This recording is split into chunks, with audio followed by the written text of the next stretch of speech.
Allow me to invite ALC Director at King's College London to offer her closing thoughts. But clearly, we need more of this. But yes, over to you, Dr. Eka.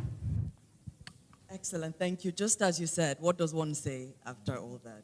I feel very, very challenged. But first, let me say thank you so very much for being here with us. I think we've had an education. I think we've been fed and watered. I think we've I think we've also been challenged, and I think that final intervention was so critical. What do we do with the spaces that we occupy? It's a call to all of us sitting in this room here, as questioning us on our privilege. So, you know, it's easy to sit and to challenge those that hold privilege, but we hold a lot of privilege, we have a lot of access, we have a lot of power. We're in a very opportune moment to be reflecting on that, a very fractious moment. What we must acknowledge in any case is a very extractive and highly unequal global system. But nonetheless, opportunities emerge at certain times, and we're in one of those at this time. Ambassador Deng, thank you so much, challenged me. The first point was that innovation is possible. There is no point gathering here if we don't think innovation is possible. I think a first point that perhaps I will anchor everything else on was focus on systems and structure instead of on people. We heard that in several ways. We heard that in terms of a point around how we might shift the ways in which we gather to make choices. Could we gather to make choices about the issues that we want to focus on rather than the people who should address that? But also wholesale shifting from a focus on who should be in those spaces and instead think about how do we restructure the systems. We heard about how do we think about systems that will confer legitimacy. This is absolutely critical. I think as students and scholars of leadership, we have many of those sitting in the room here with us. This is what they will refer to as focusing on the processing of leadership, focusing on the relational aspects of leadership, as opposed to a focus on leaders as we tend to do. We think interests. Yeah, which interests, which priorities rise to the top? What systems can we build that can change the order, yeah, that can alter whose interests and whose priorities actually rise to the top.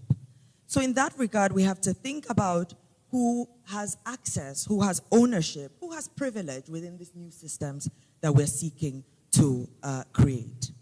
We've heard about how we need to rethink priorities in terms of thinking about integration within nation states, within actual states as well. How in that we have to renegotiate coexistence and co-ownership of these new systems.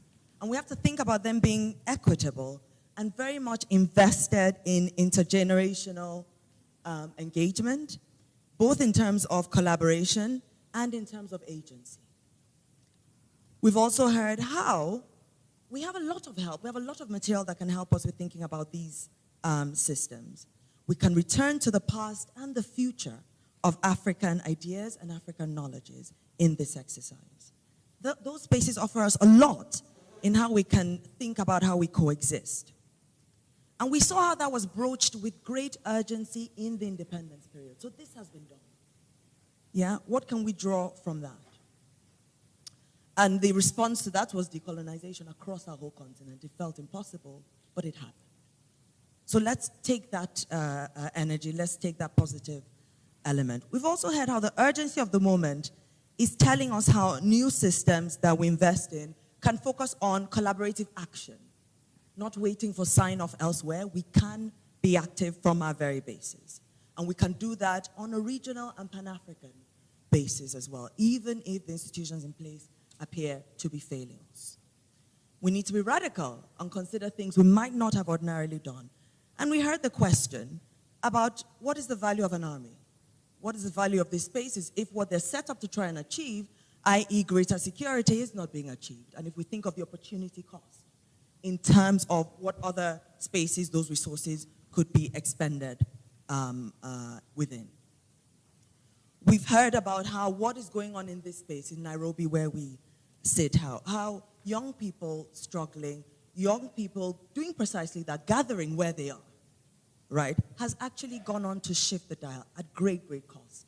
I think we mustn't forget that. That has occurred at great, great cost. We've also heard about the interconnectedness of the struggle here in Nairobi, the lessons from Lagos, what has gone on in Senegal, and how that has shifted. Think of what happens in Senegal, for example, how that has actually gone on to shift the dial. So I think this, how we nurture optimism, is absolutely critical in this conversation. I want to end with, you know, we think of young people, and some of us that are older, I don't know if I'd consider myself older, I'm in the sort of middle right now.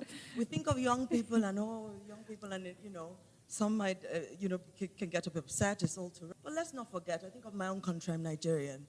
Young people in the 60s and 70s are the ones that fought for independence in my country. Yeah, they're the ones that, you know, we think of, often the example is made of President Obasanjo when he was first president, President Gowon. They were in their 30s, some in their 20s.